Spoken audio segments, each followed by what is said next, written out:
الله الرحمن الرحيم. الحمد لله رب العالمين، وصلى الله وسلم وبارك على نبينا محمد وعلى آله وصحبه أجمعين.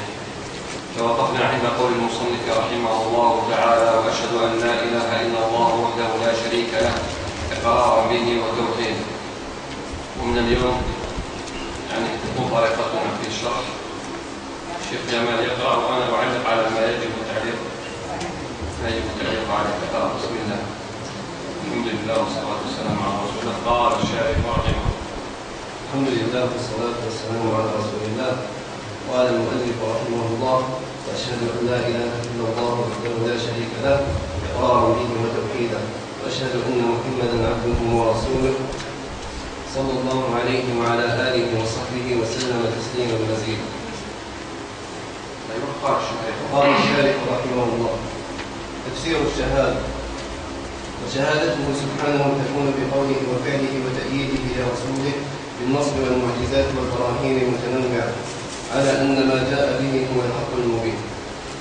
الشهادة الإخبار بالشيء عن علم به واعتقاد من صحته وثبوته، ولا تعتبر الشهادة إلا إذا كانت مصحوبة بالإقرار والإذعان وواطأ القلب عليها اللسان، فإن الله قد كذب المنافقين في قولهم: نشهد إنك لرسول الله، مع أنهم قالوا بألسنتهم. ولا إله إلا الله هي كلمة التوحيد التي نشهد إنك لرسول الله، قال الله يعلم أنك لرسوله والله يشهد إن المنافقين لكاذبون. هم شهدوا أنه رسول الله والله شهد أنهم كاذبون، لأن شهادتهم لا تكون بمواطأة القلب لما في اللسان، إنما هي شهادة باللسان، فالشهادة يشترط فيها تكون بالقلب واللسان. نعم. ولا إله إلا الله هي كلمة التوحيد التي اتفقت عليها كلمة الرسل صلوات الله وسلامه عليهم أجمعين، بل اتفقت عليها كلمة دعواتهم وزبدة رسالتهم، وما من رسول منهم إلا جعلها مفتتح أمره وقطب رحاه، كما قال نبينا صلى الله عليه وسلم: أمرت أن أقاتل الناس حتى يقولوا لا إله إلا الله، فإذا قالوها فقد عصموا مني دماءهم وأموالهم إلا بحقها وحسابهم على الله عز وجل. وقبل ذلك قول الله عز وجل: وما أرسلنا قبلك من رسول إلا نوحي إليه أنه لا إله إلا أنا فاعبدون. هذا نص عليها الله عز وجل في كتابه الكريم: وما أرسلنا من قبلك من رسول إلا نوحي إليه أنه لا إله إلا أنا فاعبدون. نعم. ودلالة هذه الكلمة على التوحيد باعتبار اشتمالها على النفي والإثبات المقتضي للحصر، وهو أبلغ من الإثبات المجرد، كقولنا الله واحد مثلا، فهي تدل بصدرها على نفي الإلهية عما سوى الله تعالى، وتدل بعجزها. ودلالة هذه الكلمة على التوحيد، ودلالة هذه الكلمة على التوحيد لا إله إلا الله. نعم. باعتبار اشتمالها على النفي والإثبات المقتضي للحصر، وهو أبلغ من الإثبات المجرد، كقولنا الله واحد مثلا، فهي تدل بصدرها على نفي الإلهية. فهي الآن الكلام على لا إله إلا الله، مش يتكلم على الله واحد. تمام. الآن نرجع للكلام على لا إله إلا الله، فهي تدل عن كلمة التوحيد. فهي تدل بصدرها على نفي الإلهية عما سوى الله تعالى، وتدل بعجزها على إثبات الإلهية له وحده، ولا بد فيها من إضمار خبر تقديره لا معقول بحق موجود إلا الله. حسبه.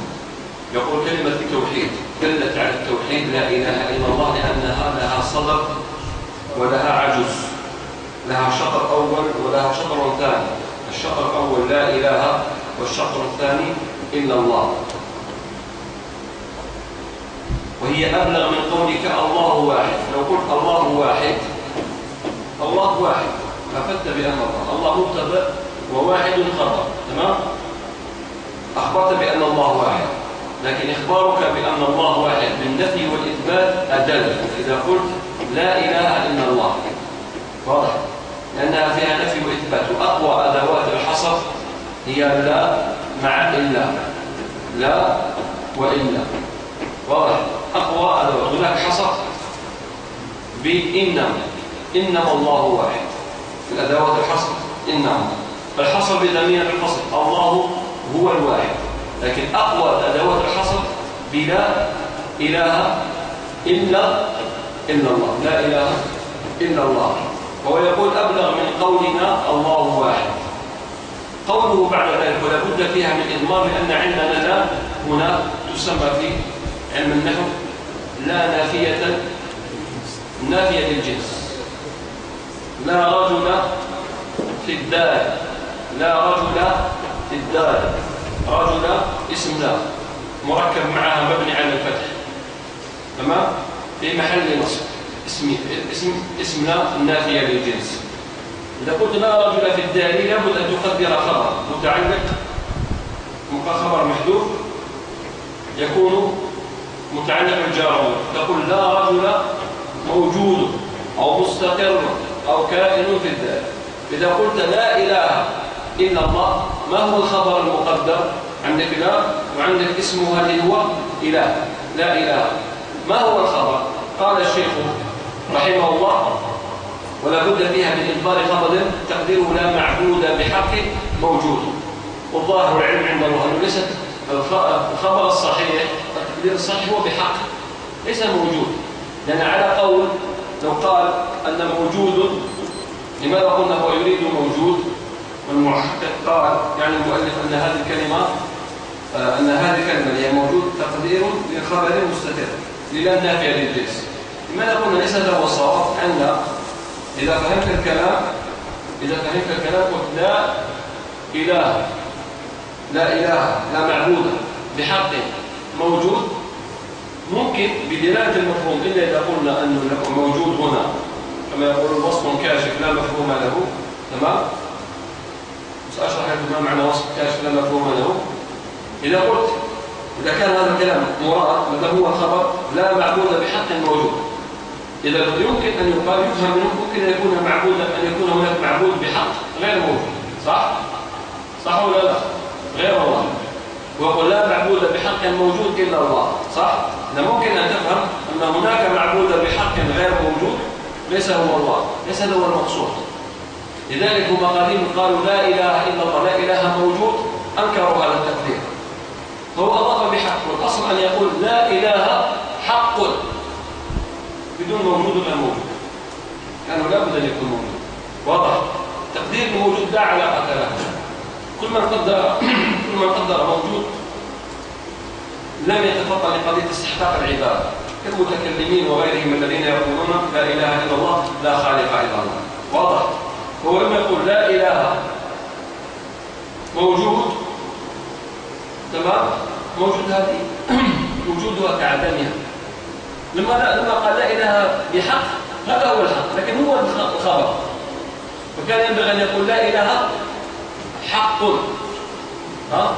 لا إله حق، فيكون خبر مرفوع، اسم لا خبرنا مرفوع بالضمة. واضح؟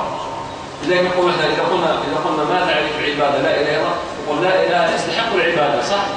هل في تقديرنا لا إله يستحق العبادة تكلمنا عن الوجود وعن عدم الوجود؟ لم نذكره أصلا. واضح؟ أنه ينبغي أن يكون موجودا، نتكلم بس عن العدم. واضح؟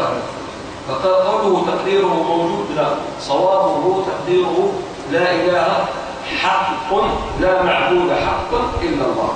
واضح؟ وصلت الفكرة يا إخوان؟ ما معنى قولنا وصف كاشف؟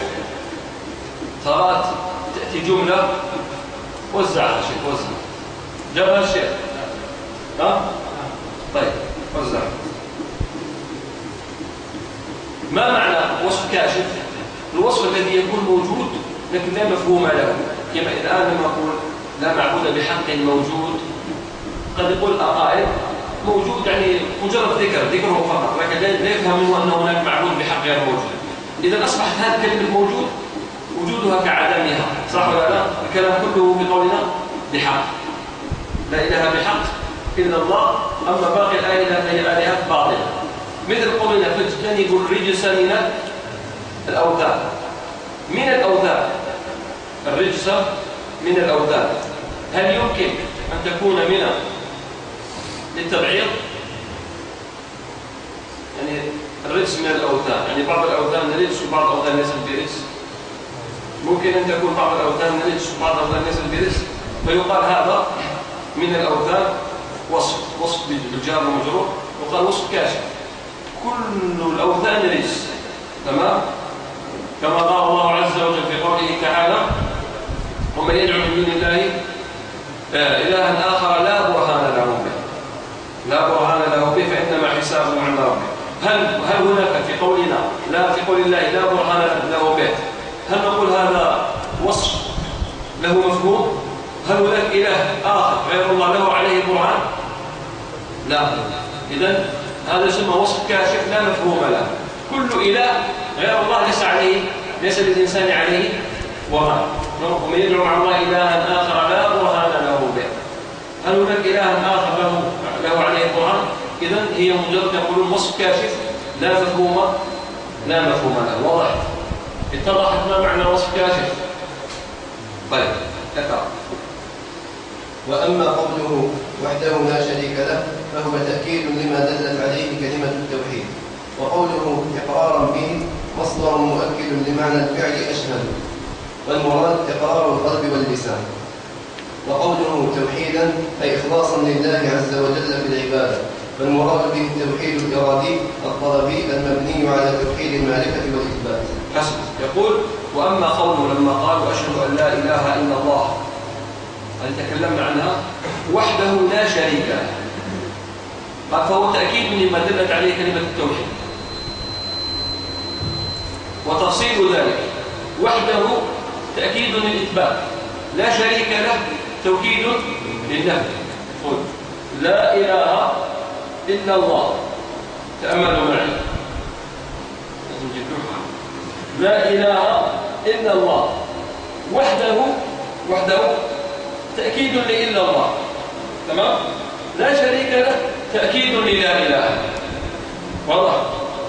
فقولنا وحده لا شريك له تأكيد لكلمة لا إله إلا الله، وحده تأكيد للإثبات هو إلا الله، لا شريك له تأكيد للنفي قبله لا إله. واضح؟ فقال وأما قوله وحده لا شريك له فهو تأكيد لما دلت عليه كلمة التوحيد، وقوله إقرارا به مصدر مؤكد بمعنى الفعل أشهر، والمراد إقرار القلب واللسان. وعندنا المصدر المؤكد على 3 أنواع كما يقول ابن مالك رحمه الله. المصدر هو مفعول مطلق، إما مؤكد للفعل، إما مبين للنوع، إما مبين للعدد. تقول ضربت العبد ضربتين فهو مبين للعدد. ضربت الرجل ضرب العبد فهو مبين لنوع العبد. تقول أقررت إقرارا فهو مؤكد للفعل، تمام؟ لكن عندنا في تأكيد المفعول المطلق الذي يؤكد فعله على نوعين: يؤكد الفعل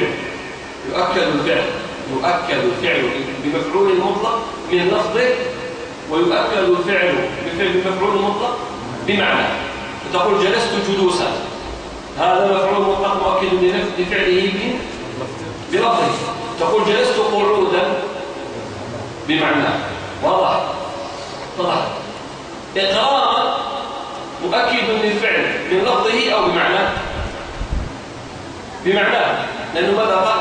وأشهد أن لا إله إلا الله وحده لا شريك له إقرار مؤكد لكلمة أشهد. هل أشهد من لفظ إقرار؟ إذن مؤكد المصدر مؤكد لمعنى فيه. واضح؟ يقول ابن مالك رحمه الله المصدر الصماس والزمان بين مدلولي الفعل كأمن من أمن. عندك الفعل مثلا ضرب، عندك معنى فيه معنيات، فيه الفعل الماضي، كل فعل فيه أمران، فيه الزمن وفيه المعنى. ضرب هو فيه الزمن الماضي وفيه معنى الضرب، فيقول لك المصدر هو أحد هذين اللي هو الضرب. والمصدر الصماس والزمان من مدلولي الفعل كأمن من أمن بمثله أو فعل أو وصف مصرف، وكونه أصلا لهذين انتخب توكيدا أو نوعا يبين أو عدد كسرت سيرتين سير ذي رشد. واضح؟ ثم قال وقد ينوب عنه ما عليه دل كجد كل جد وفرح الجدل فلان الجدلان أي فرحان، لكن أكد الفعل فرح بمعنى. واضح؟ فيقول لك المصدر أحد معنيي الفعل. الفعل يدل على المعنى وعلى الزمان. المعنى هو المصدر، تمام؟ وينصب المصدر إما بالفعل وإما بوصف أو بمصدر آخر. واضح؟ ضربك زيدا ضربا. إذا ضربا الثانية منصوبة بماذا؟ بالمصدر ضربك. إذا قلت اضرب زيدا ضربا بالفعل. أنا ضارب زيدا ضربا باسم الفاعل. واضح؟ نعم، هذا خلاصة ما في أحكام مفعول المطلق. قال وقوله توحيدا أي إخلاصا لله عز وجل في العبادة. فالمراد التوحيد الإرادي الطلبي المبني على توحيد المعرفة والإخلاص. ما إعراب توحيدا؟ ما إعراب توحيدا؟ هو مصدر، لكن هل هو مفعول مطلق أم أنه شيء آخر؟ ثم نقول أشهد أن لا إله إلا الله وحده لا شريك له إقرارا به وتوحيدا. هل هو مصدر؟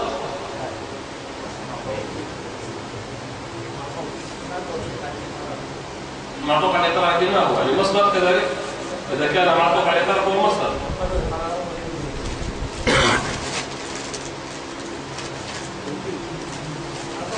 الأصل إذا كان معطوف يكون عامله واحد. يعني أقر توحيدا، أشهد ممكن هو مفعول لأجله. وأشهد أن لا إله إلا الله وحده لا شريك له إقرارا وتوحيدا لله، أي لتوحيد الله تبارك وتعالى. أشهد بذلك لأجل توحيد الله عز وجل. هذا هو الأقرار. قد يقال ما قلت هو مفعول مطلق لفعل محذوف، لكن صوابه أنه مفعول لأجله، أي لأجل توحيد الله، أي للإخلاص لله تعالى. أشهد بذلك لتوحيد الله تبارك وتعالى. ثم قال فالمراد به التوحيد الطلبي المبني على توحيد المعرفة والإثبات. يشير الشيخ رحمه الله تعالى إلى أن التوحيد قسمان، والتوحيد ثلاث أقسام. القسمان هما الثلاثة، والثلاثة هما القسمان. يقسم التوحيد إلى ثلاث أقسام ويقسم إلى قسمين، والقسمين يساوي الثلاثة. ممكن اثنين تساوي ثلاثة؟ ممكن.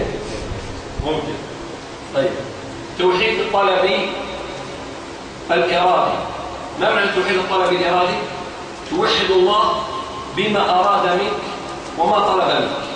بمعنى هناك أمور تخرج منك تفعلها تمام لله وحده، مطلوبة منك مرادة منك.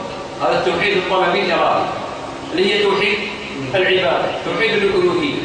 توحيد الألوهية هو توحيد الطلبي الإرادي، توحيد القصد والطلب كما يقول ابن تيمية رحمه الله.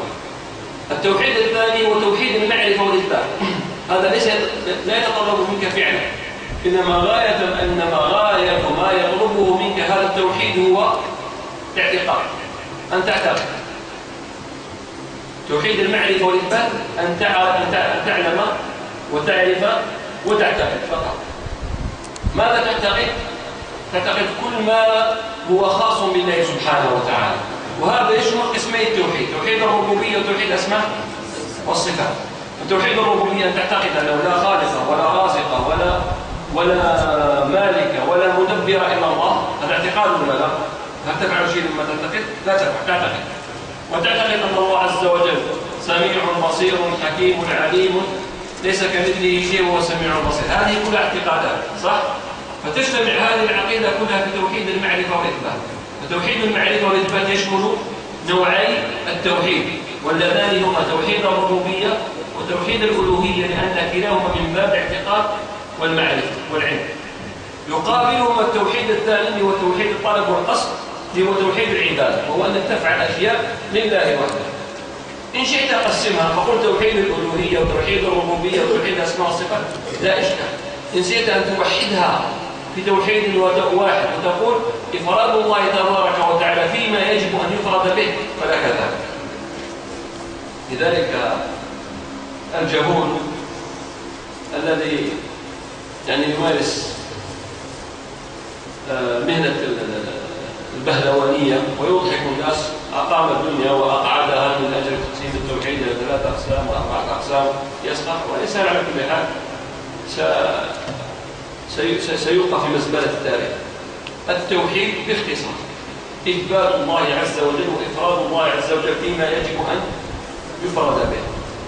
هذا التقسيم ليس تقسيما، نحن لم نقول أن هذا التقسيم قال الله عز وجل التوحيد 3 أقسام. هل سمعت الإنسان يقول قال الله عز وجل التوحيد 3 أقسام؟ هل سمعت هشام الشيخ يقول قال رسول الله التوحيد 3 أقسام؟ لا أحد يقول هذا. هو تقسيم عقلي منطقي فقط، تقسيم عقلي منطقي. أنت إذا أردت أن تقف على جميع أنواع التوحيد، إذا أردت أن تقف على شيء بجميع حذافيره مثل ما قلنا أمس، المسألة ذكرناها أمس من عبد الله. يا عبد الله أين أنت مختفي؟ وش قلنا أمس؟ قلنا أمس أنه هذا الأمر لا يتوقع أكثر من ذلك. كنا تكلمنا أمس مسألة. لا أقسام الماء هذيك أنا لخبطت في مسجد الفتح. أقسام الماء أقسام الماء ماشي رسول الله. تكلمنا في درس أقسام الماء قبل أمس، فقلت أقسام الماء لماذا نقول طاهر وهو وطاهر خلقته نجاسة وقد خلقه شيء طاهر. يعني ليس هناك غيرها، يعني لو قسمت وجهها إما ما لم يصبه شيء أو أصابه شيء طاهر أو أصابه شيء نجس، يعني هل هناك شيء آخر؟ مسألة عقلية واضح. فكذلك إذا أردت أن تقف على جميع الأقسام تحاول أن تحصر، تقول توحيد الله، أصل التوحيد إفراد الله تبارك وتعالى فيما يجب أن يفرد به. كل شيء خاص بالله يجب أن تفرده به هو توحيد.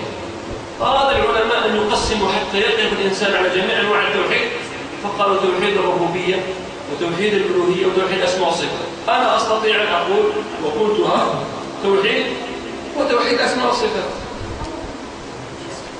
ممكن أن نقول أن التوحيد وتوحيد أسماء والصفات، ثم تأتي فتقول الله من أسمائه سبحانه وتعالى هو المعبود به، الرب من أسمائه سبحانه وتعالى هو المتصرف، والملك من أسمائه وهو صح ولا لا؟ فمن أسماء الله الله والإله والرب والخالق والرازق والملك والمدبر. إذا توحيد الأسماء والصفات هو التوحيد. هل هذا يعني أني أتيت بشيء من المريخ؟ لكنه نعم شيء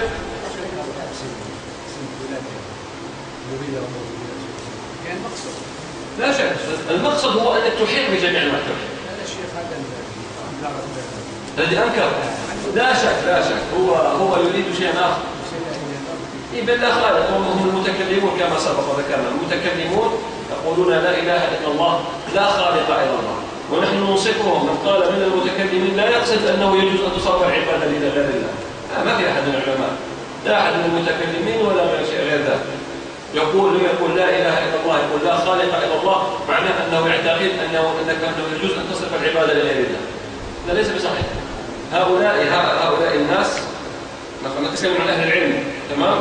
هؤلاء الناس يتخذون من هذا الطريق فقط، تمام، سبيلا لمآرب أخرى، واضح؟ من بينها الغلو في الصالحين، من التبرك بالقبور إلى غير ذلك.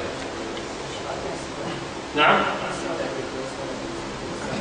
أحسنت. أركان الصلاة، واجبات الصلاة، شروط الصلاة، كلها من باب العلم بها لئلا تفوت الإنسان. لو قلنا أن الصلاة كل ما شرعه الله عز وجل من أحكام، سواء كانت أركان أو واجبات أو مستحبات، ما في شيء. هل لما يقول هذه أركان وهذه واجبات وهذه مستحبات وهذه شروط جاء ببدعة؟ إذا كل الناس مبتدعة من السلف وانتهى.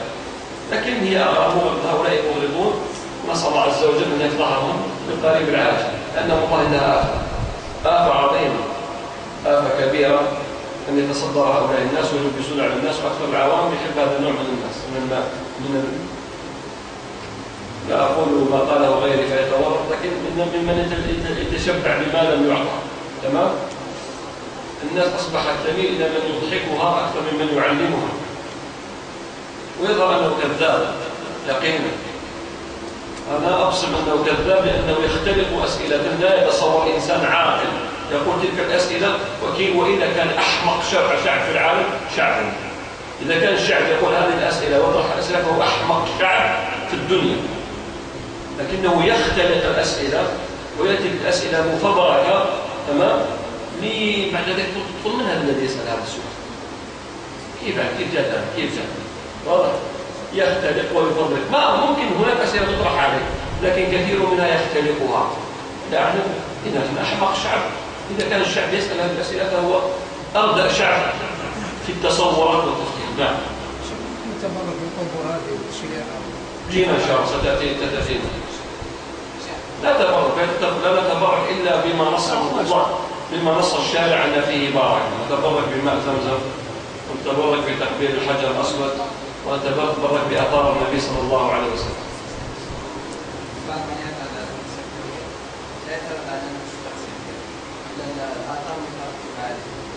بعض العلماء يقولون أن المشركين كانوا مقرين بالربوبية وليسوا مقرين بالإلهية، والتوحيد شيء واحد، التقسيم داعي اصطلاحي كيف تكون موحد؟ صحيح هذا كلام صحيح، أنه هو لا بحال حصل نوع من الغلو في هذا، لكن ما أظن أن من يقول بأن المشركون كانوا مقرين بتوحيد الربوبية أنه ما كانوا يقصد أنه كانوا محققا لتوحيد الربوبية، لكن معنى ذلك أنه كان يعتقد أن هناك خالق ورازق لم يكن ملحدا. هذا أكبر ما يمكن أن يتصور في كلام القائل، وإلا يستحيل من باب كما قلنا في مسألة الإيمان سابقا، من باب تلازم بين الظاهر والباطن، يكون مقر بالربوبية كل التقرير ثم يكون مشرك في الألوهية. كيف يعتقد أنه لا ينفع ولا يضر ولا يحيي ولا يميت ولا يرزق ويعتقد اعتقاد كامل ثم يلجأ إلى غير الله؟ لا ترى. لكن غاية ما يقال أنهم كانوا مقرين بمعنى أنهم لم يكونوا ملحدين، لم يكونوا ينكرون وجود الله. وأعرف إلى ما تحسن.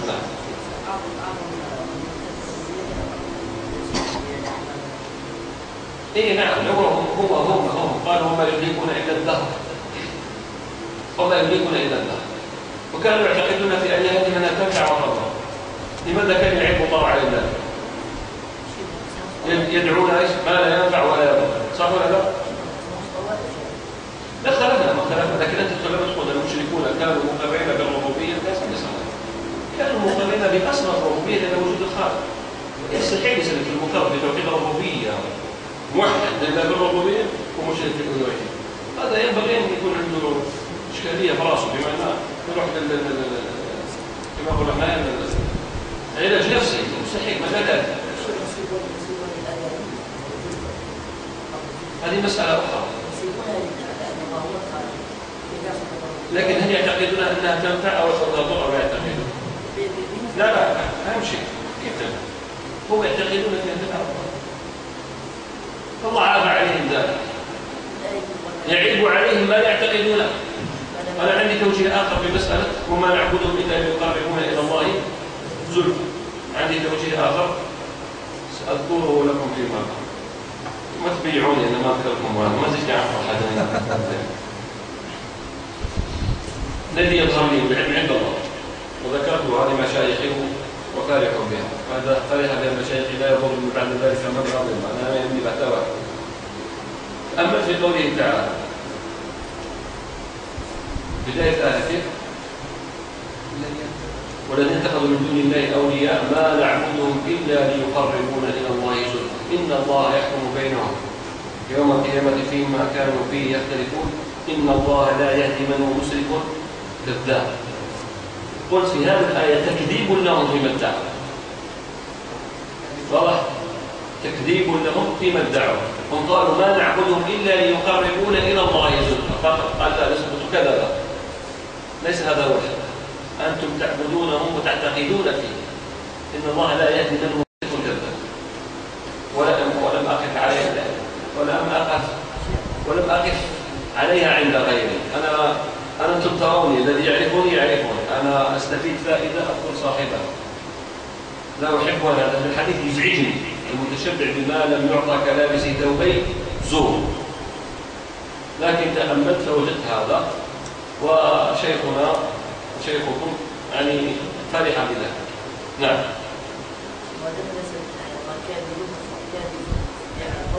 إيه، إذا كان كاذب معناه تكذبون أنكم موحدون لله في الربوبية وأنكم تصرفون لهم العبادة فقط. ما تعبدون إلا لأجل يقربوكم، أنتم تعبدوهم لأجل شيء آخر. هو كفر.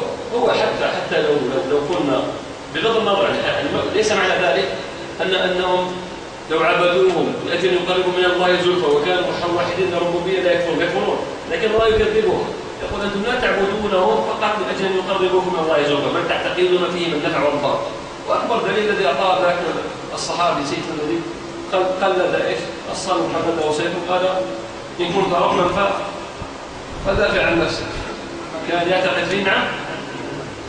لا مش عمرو بن الطبيعي، عمرو بن الجموح. نعم عمرو بن الجموح صح واضح. فهو أصلا يعني لا يتصور كيف يكون إنسان موحد يدرك الربوبية مطلقا يوحد الله الربوبية ثم يكون مشرك في الألوهية. كيف يعتقد اعتقاد جازم أن لا ينفع ولا يضر ولا يحيي ولا يميت ولا يرزق ولا إلا الله ثم بعد ذلك يعبد غيره. لا بد أن يكون هناك خالق، وهذا أمر منطقي. هناك تلازم بينهما، ما كانش هذا شيء حال وهذا شيء حال، وهذا فقط كما قلنا كما قال تقسيم اصطلاحي حتى الناس تفرق بين انواع التوحيد حتى تحيط بعلم التوحيد. في الواقع لا يستغني هذا عن هذا. واضح. وكما قلت نقول ان التوحيد هو توحيد الاسماء والصفات وقلنا مصيبه لان مساله اصطلاحيه ان في الصفات في اسماء الله المعبود به الرب والمالك والخالق، وفي الاسماء الخالق الرازق المدبر كذا هي. نعم. طيب. نعم.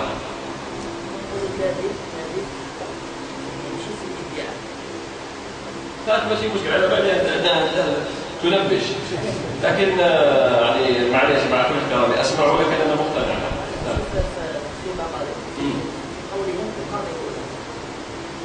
ما نعبد بالذي يقربون، يعني لولا أنهم يقربون ما عبدناهم هم يكذبون، هم يعبدونه.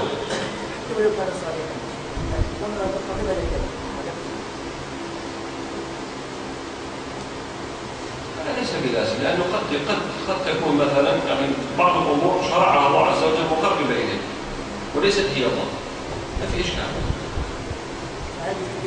يعني مثلا لو قال نعبد الرسول ليقربنا إلى الله، هل يكون كذبا في قول يقربنا الله؟ طب النبي صلى الله عليه وسلم يقرب من الله أو لا؟ يقرب من الله. الإشكال في العبادة صح؟ لكن الله عز وجل كذبه بدعواهم كلها ما نعبدهم إلا الحصر. ما تقدرش تفسرها لأنها مسألة لا إلا.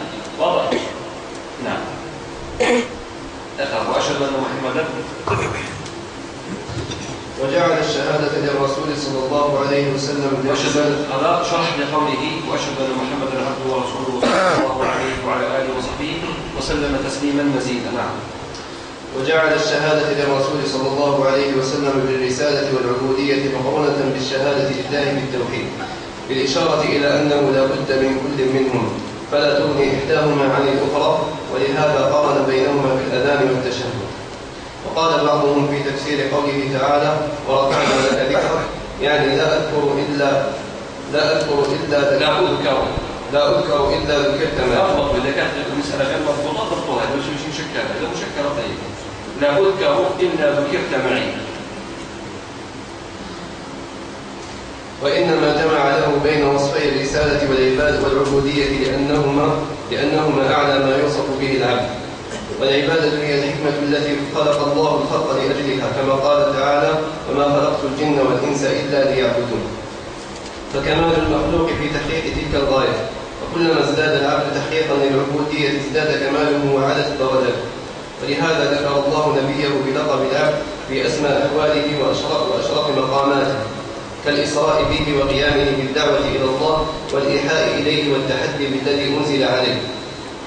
ونبه بوصف العبودية أيضا إلى الرد على أهل الغلو الذين قد يتجاوزون بالرسول صلى الله عليه وسلم قدره ويرفعونه إلى مرتبة الألوهية، كما يفعل غلال الصوفية قبحهم الله. وقد صح عنه صلى الله عليه وسلم أنه قال لا تطروني كما أطرت النصارى ابن مريم، وإنما أنا عبد فقولوا عبد الله ورسوله. والمقصود أن هذه الشهادة تتضمن اعتراف العبد بكمال عبوديته صلى الله عليه وسلم لربه وكمال رسالته، وأنه فاق جميع البشر في كل خصلة كمال. ولا تتم هذه الشهادة كماله، وأنه فاق جميع البشر في كل خصلة كماله، وأنه فاق كماله جميع البشر. فكماله فاعل مرفوع مؤخر. عندنا خطأ في كماله بضم اللام كماله، وأنه فاق جميع البشر في كل خصلة كماله. أيوة، فأنه فاق كماله جميع البشر في كل خصلة. كشها كماله، عندي كماله بالها. أيوة، ولا تتم هذه الشهادة حتى يصدقه العبد في كل ما أخبر به، ويطيعه في كل ما أمر به، وينتهي عما نهى عنه. حسب. شرح الشيخ قضية شهادة أن محمد رسول الله صلى الله عليه وسلم، وأن الله عز وجل شرع ذكره، يرفع ذكر النبي باسم ذكره. ثم قد جمع له بين وصفي الرسالة والعبودية. العبودية كما قال بعد ذلك ألا يقع فوق مقام العبادة إلى مرتبة الألوهية، والرسالة بمعنى هو ليس بمرتبة الرب سبحانه وتعالى، لكنه ليس كسائر البشر، ليس بمرتبة الرب فهو عبد، لكن ليس كسائر البشر فهو رسول صلى الله عليه وسلم. ثم قالوا العبادة هي الحكمة التي خلق الخلق لأجلها، كما قال تعالى وما خلقت الجن والإنس ليعبدون. التعريف المفعول المشروع للعبادة، وتعريف شيخ الإسلام رحمه الله تعالى يقول هي اسم جامع لكل ما يحبه الله ويرضاه من الأقوال والأفعال الظاهرة والباطنة. هذا التعريف إذا تأملنا فيه ونظرنا فيه ليس تعريفا لحقيقة العبادة، لماهية العبادة، إنما هو تعريف لأفراد العبادة. تمام؟ كذلك كما لو قلت ما هو الإنسان، قلت هو الطفل والمرأة والرجل والشيخ والعجوز والرضيع، لكن ما هو الإنسان؟ واضح، هذا هو إشكال. لذلك تعريف العبادة هو الذي معرفة حقيقة العبادة هو الذي يجعلنا نعرف أن هذا الفعل إذا صرف لله تبارك وتعالى كان توحيدا، وإذا صرف لغيره كان شركا. وإلا من الأفعال التي هي بالإجماع مما يحبه الله ويرضى من الأقوال والأفعال الظاهرة والباطنة، لو صرفت لغير الله لم تكن شرك. لو إماطة الأذى، بل لو فعلها لم تعد عبادة. أليس الكافر يضر والديه؟ أليس الكافر يميط الأذى عن الطريق؟ أليس الكافر يتصدق؟ أليست هذه الأفعال مما يحبه الله ويرضى؟ البر والصدقة وإماطة الأذى عن الطريق. أليس ما يضعه الإنسان في زوجته صدقة عبادة مما يحبه الله ويرضى؟ هل لو وضع الإنسان اللقمة في زوجته لغير الله لم ينصرف لله، بل فعلها لإرضائها، هل يكون مشركا؟ فعلها لله عبادة. أما إذا فعلها لغير الله هل تكون شركا؟ لا. إذا ما هي حقيقة العبادة؟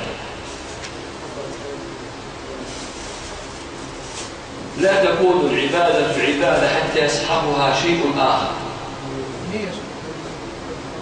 نية التقرب أحسن، الذل والخضوع والمحبة والتعظيم. تمام؟ وقال شيخنا، هذا قلته يعلم الله قبل الشيخ، لكن شيخنا حفظه الله شيخ حاتم الشريف ذكرت هذا في إشكال سأذكره لكم. عندي رسالة أرسلتها لبعض المشايخ من 2010 استشكلت أمر الله تبارك وتعالى الشيطان أو الملائكة بالسجود لآدم المستقرة، والمتقرر عندنا أن السجود لله عبادة وليس عبادة؟ عبادة. وسجود لغيره كفر وشرك وليس كفر وشرك. هل يأمر الله عز وجل بالكفر والشرك؟ يأمر الله بالكفر والشرك؟ حاشاه سبحانه. صح؟ وإذ قلنا للملائكة اسجدوا لآدم، ولا تقول قال اسجدوا لجهة آدم، لم يقل اسجدوا إلى آدم، قال اسجدوا لآدم. فرفع أبويه ورفع أبويه فخروا له سجدا، خروا له سجدا. طيب كيف نخرج أن السجود لغير الله كفر وشرك والله عز وجل أمر بالسجود لغيره وباتفاق ليس شرك؟ ستقول الجواب المعروف المشهور الذي عند جميع الناس سجود تشريف احترام تقدير، صح؟ إذن ليس السجود لحد ذاته عبادة، صح؟ الآن لما تقول لي سجود تشريف سجود احترام سجود تقدير، إذن ليس السجود في ذاته عبادة، بدليل أنه صرف هنا فلم يكن عبادة وصرف هنا فصار عبادة. واضح؟ أن عندنا العقائد لا يلحقها النسخ، ما يكونش شيء شرك بعد يولي توحيد، يكون شيء محرم أكله ثم يصبح حلال، يكون حلال أكله ثم يصبح محرم أكله، صح ولا لا؟ هذا ممكن يلحقه النسخ، أكل الشراب اللباس المواد، تمام. لكن العبادة مستحيل أن تكون شركا في قرن ثم تصبح توحيدا في قرن آخر وعند نبي آخر. التوحيد جاءت به جميع الأنبياء، وما أرسلنا من قبلك من رسول ولا نبي إلا نوحي إليه أنه لا إله إلا أنا فاعبد. طيب إذن هناك وصف زائد مع السجود هو الذي يجعله عبادة، وهو السجود بذل وخضوع وتقرب إلى الله. شيخنا أضاف قال، وهي لفتة جميلة جدا، بناها على قضية الربوبية والألوهية. قال لابد أن يكون السجود مع اعتقاد شيء من خصائص الربوبية في المسجود له. لما يكون السجود، لما تكون أي عبادة، تكون العبادة عموما، فلما تكون عبادة لا تكون عبادة، لا تصبح عبادة بحيث لو فعلها بنفس الوصف وبنفس الملابسات، تمام، كفرا إلا إذا اعتقد فيما صرف له شيئا من خصائص الربوبية كعلم الغيب أو القدرة على الخلق أو القدرة على التصرف إلى غير ذلك. واضح؟ نفس الشيء. سجد النبي صلى الله عليه وسلم، أن تصور النبي صلى الله عليه وسلم يعني يشتط غضبا فيما هو أهل من ذلك، إنما رفعه وقال يا معاذ لو كنت أمر أحد أنا أمرت الرجل أن يسجد المرأة تسجد لي يا الله يفرح على بالك يسمعوا يحفظوا. واضح؟ لا، أمرت المرأة أن تسجد لزوجها. لو كان شركا لما صح أن يقول هذا الكلام، لو كان مجرد السجود شرك وكفر لما جاز من النبي صلى الله عليه وسلم يقول ولن يقول، لكن لأنه ليس مجرد السجود هو العبادة. واضح؟ لذلك أمر الله به الملائكة. واضح؟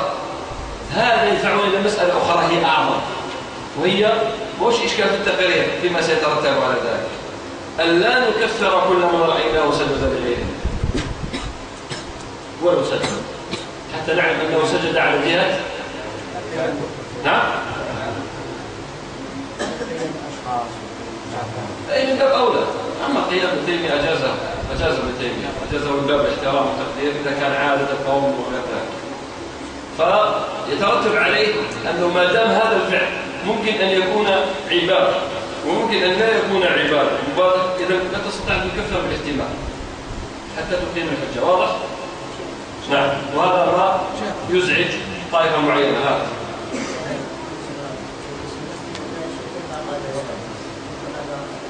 نعم.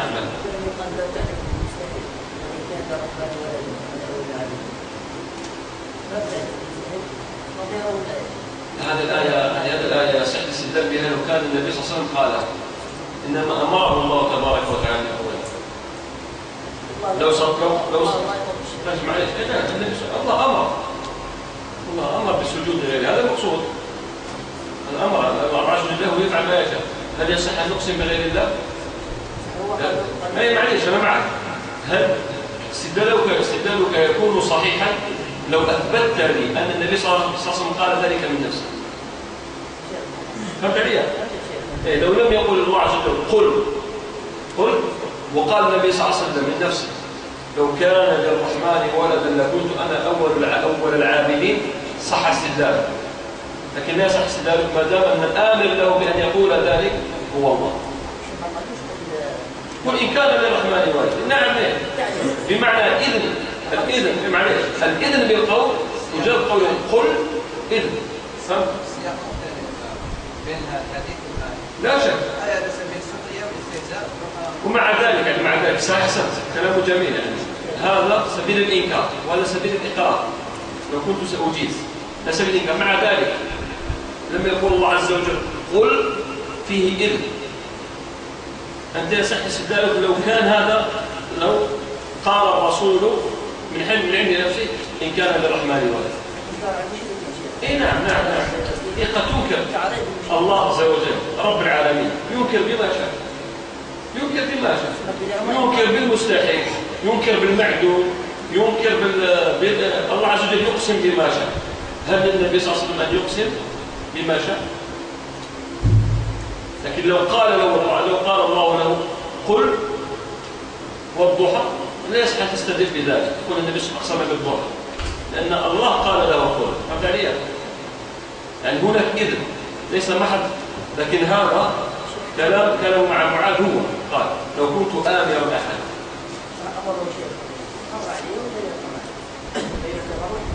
لا شك يقينا، يعني النبي صلى الله عليه وسلم يقول قد يكون وحي ابتداء، ما في إشكال. لكن مقصود استدلالك أنت هو يعني أنت تريد تعترض على قولي أنا بأني قلت ما كان نفسه أن يقول لو كنت آمرا أحدا أن يسجد لأحد، أنه لو كان كفرا لما صح أن يقول النبي صلى الله عليه وسلم هذا. واضح؟ أنت تعترض بقولك قل إن كان للرحمن ولد. لكن مقصود الفارق واضح، لأن محل هذا الكلام قولك يعني يقول هل يصح؟ أنا تعجبني يعني لفتاتك واعتراضاتك، وإن كانت اعتراضات تكون بعيدة شوية يعني. هل معنى الكلام أن هل يقول النبي صلى الله عليه وسلم لو كنت آمرا أن أحدا أن يكفر بأحد لأمرت المرأة أن تسجد لزوجها؟ ممكن هذا محصل القول. لو كنت آمرا أحدا أن يعبد أحدا، هل يقدر يقول النبي صلى الله عليه وسلم لو كنت آمرا أحدا أن يعبد أحدا لأمرت المرأة أن تعبد زوجها؟ يقدر يقول هذا؟ واضح؟ إذن هناك فرق. نعم. استدل في قصة يوسف عليه السلام سجود نعم. لا، ورفع أبويه على العرش وخروا له سجدا، ذكرناها قبل قليل. أحسنت. نعم، واضح. هذا المقصود. فالشاهد العبادة أعظم من مجرد الفعل في ذلك. واضح؟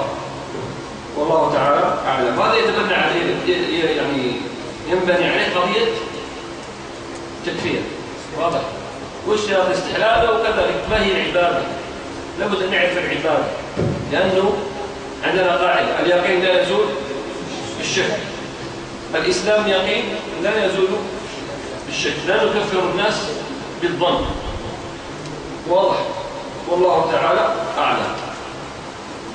ثم قال كمال المخلوق في تحقيق الغاية عن العبادة، وذكر الله عز وجل وقالوا ولهذا ذكر الله نبيه بلقب العبد أسمى أحواله وأشرف مقامه كالإسراء، فقال سبحان الذي أسرى بعبده في مقام الدعوة، فلما قام عبد الله يدعوه في مقام الإيحاء فأوحى إلى عبده فكلها عبده، لأن من الشرف أن يسميك الله عبد. حاجة كبيرة جدا أن يطلق عليك الرب سبحانه وتعالى أنك عبده. تزكية ليس بعدها تزكية. واضح؟ لذلك الله عز وجل يستعطف عباده ويقول قل يا عبادي الذين أسرفوا على أنفسهم لا تقنطوا من رحمة الله. ومن الغلو لما قال ضلال الصوفية، لما قالوا نبه بوص العبودية أيضا إلى رد على أهل الغلو الذين قد يتجاوزون بالرسول قدره ويرفعونه إلى مرتبة الألوهية كما يفعل ضلال الصوفية قبحهم الله.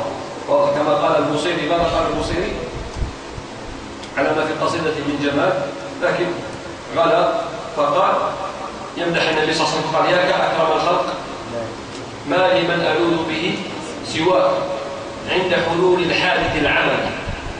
يقول إذا أصابتني مصيبة عمتني وأتت علي من كل جانب وغمتني ليس لي من ألوذ به سواك.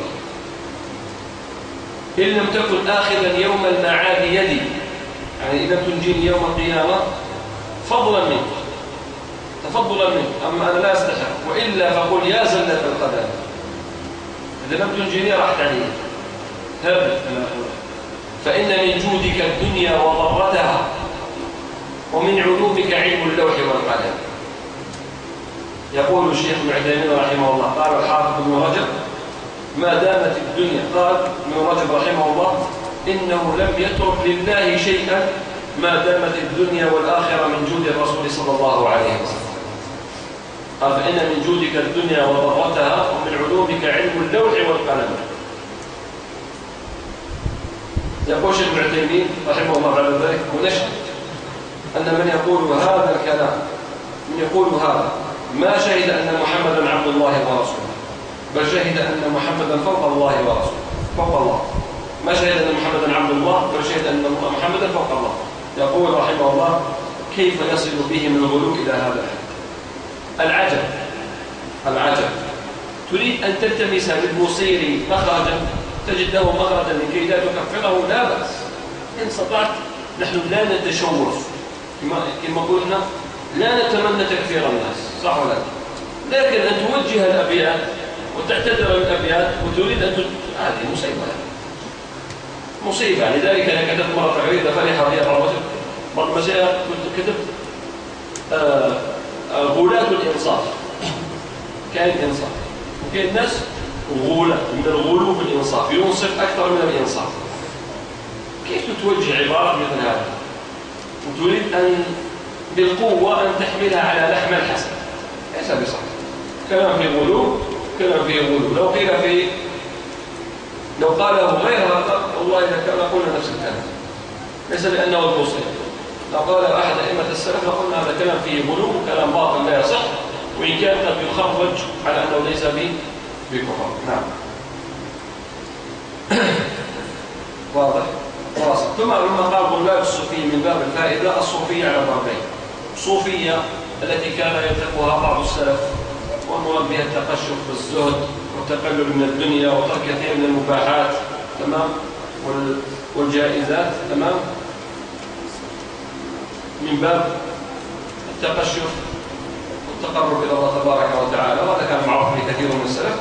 وصوفية منحرفة. الصوفية المنحرفة على ضربين: غلاة الصوفية الباطنية من أهل الحلول والاتحاد وأهل وحدة الوجود كابن سبعين، كما ذكر ابن تيمية ابن سبعين والشريف التلمساني، تمام، نعم، وابن الفارق وغيرهم، هؤلاء والجماعة، تمام. وصوفية دونها في الانحراف، نعم.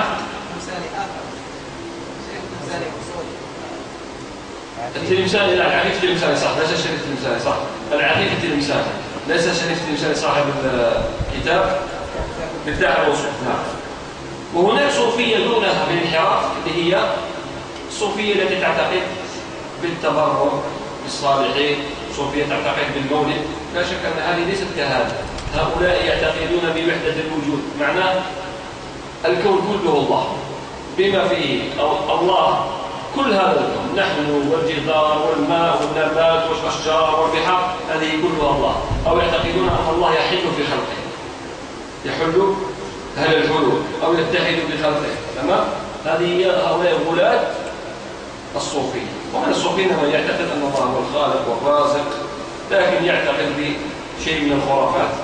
ومن الظلم أن تجمع هؤلاء في كيس واحد، صح؟ لا يجرمنكم شنآن قوم على أن لا تعدلوا اعدلوا وأقرب للتقوى. طيب، واصل الصلاة ونختم بها. نقف ثم قال: الصلاة على النبي. الصلاة في اللغة الدعاء. قال تعالى: وصل عليهم إن صلاتك سكن لهم. وأصح ما قيل في صلاة الله على رسوله هو ما ذكره البخاري في صحيحه عن أبي العالية قال: صلاة الله على رسوله تنامه عليه عند الملائكة. والمشهور أن الصلاة من الملائكة الاستغفار كما في الحديث الصحيح. والملائكة يصلون على أحدهم ما دام في مجلسه الذي فيه يقولون: اللهم اغفر له، اللهم ارحمه. ومن الآدميين التضرع والدعاء. وآل الشخص هم الذين يمتون إليه في صلة وثيقة من قرابة ونحوها. وآله صلى الله عليه وسلم يراد بهم أحيانا من حرمت عليهم الصدقة وهم بنو هاشم وبنو المطلب، ويراد بهم أحيانا كل من تبعه على دينه. وأصل آل أهل، أبدلت الهاء همزة فتوالت همزتان فقلبت الثانية منهما ألفا ويصغر على وهي أهل قلبت الهمزة الهاء ألف صارت وصارت همزة ومد تمام. فيقال تصغر على أهيل وأوي. نعم. ويصغر على أهيل وأوي أو أوي، ولا يستعمل إلا فيما شرط غالبا، فلا يقال آل الإسكاف وآل الحجام. يعني آل فلان يستعمل في شيء شريف أو في شيء عادي، لكن لا يستعمل فيما انحطت قيمته. نعم. والمراد بالصحب أصحابه صلى الله عليه وسلم، وهم كل من لقيه حال حياته مؤمنا ومات على ذلك. جميل. ويقول يضيف ابن حجر رحمه الله: لو تخللت ردة على الأصح، ولو تخللت ردة على الأصح، يعني حتى لو ارتد ثم رجع إلى صحبته. نعم. واصل. والسلام اسم مصدر من سلم تسليما عليه، بمعنى طلب له السلامة من كل مكروه، وهو اسم من أسمائه تعالى، ومعناه البراءة والخلاص من النقائص والعيوب، أو الذي يسلم على عباده المؤمنين في الآخرة. ومزيدا صفة لتسليمه، وهو اسم مفعول من زاد المتعدي والتقدير مزيدا فيه. حسن.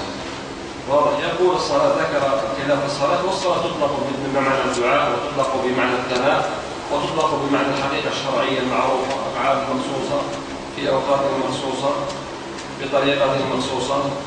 الصلاة تطلق صلاة الله على عباده ثناءهم عليه. لا يصح إذا قلت الصلاة هي الدعاء فيكون صلاة الله على العباد يدعو لهم. إذا صلاة الله على عباده ثناؤه عليه، صلاة الله على نبيه ثناؤه عليه ومدحه له في الملأ الأعلى.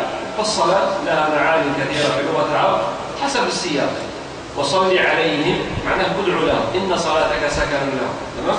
اللهم صل على محمد ليس معنى ذلك ادعو له، الله لا يدعو أحد. واضح. إنما يثني على نحن ندعو الله أن يثني على نبيه في الملأ الأعلى ويمدحه في الملأ الأعلى. فالصلاة. والخلاف في آل النبي صلى الله عليه وسلم خلاف من القديم، يعني اختلفوا هل هم أتباعه، هل هم أصحابه، هل هم زوجاته، هل زوجاته يدخلون مع الآل. تمام. فبعضهم قال اللهم صل على آل اللهم صل على محمد وعلى آل محمد من آل النبي صلى الله عليه وسلم زوجاته، لأن النبي صلى الله عليه وسلم في رواية قال اللهم صل على محمد وعلى زوجاته وذرياته. تمام. على أزواجه وذريته. فجاء ببدل آل محمد على أزواجه وذريته. وخلاف معروف في كتب الفقه يذكرون ذلك، تجدونه مثلا في نيل الأوطار في باب ما يستدل به على تفسير آله المصلى عليه صلى الله عليه وسلم. لكن الأصل في الآل هم من؟ الأصل أتباع. لذلك قال وأدخلوا آل فرعون أشد العذاب. آل فرعون فربته لا، إذا كان قريبه مؤمنا يدخل. إذا آل فرعون أتباعه. نقف عند هذا القدر، والله أعلم. صلى الله وسلم على نبينا محمد.